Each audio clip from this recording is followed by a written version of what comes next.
Hey guys, welcome to day 3 of 30 days with Laravel. As always, I will ask you to follow me on Twitter to keep up with the news. And today we are going to talk about extracting validation. So here on the post creation phase, this is how we usually validate data. We call the validate method on this request object and we pass in what we want to validate. But sometimes you are using validation in more than one place. For instance, if we were updating a post, we would also use this validation. And it's annoying to repeat this. Sometimes you require too much logic and your controller just gets too clustered. Now, there's a way to extract this validation into another class that's handled by Laravel. I'm going to show you guys how to do it. We're going to use a request, a custom request. And to do this, you can go into your terminal and you can type php artisan make request, and we're going to call it post request.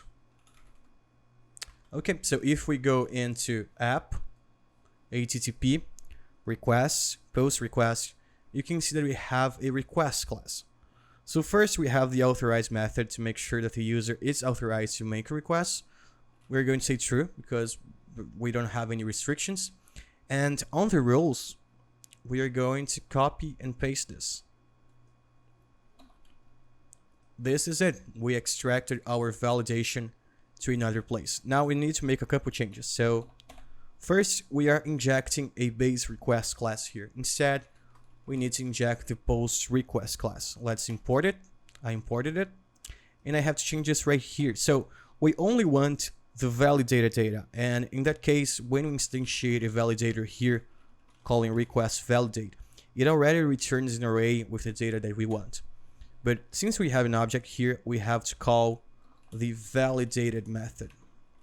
This will give us the validated request, validated data.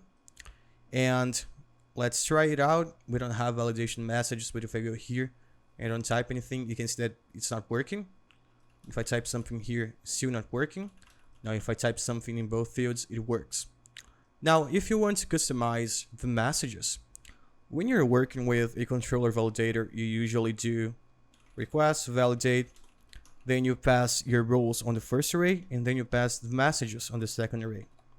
Here, it's a little bit different. You have a separate message for the rules, which you also have a separate method for the messages, and you can return an array here with the messages for your validation errors. For instance, title, string. We can say the title needs to be a string. You're going to see more information about this on the email, and I hope you guys enjoyed this lesson. Very quick lesson.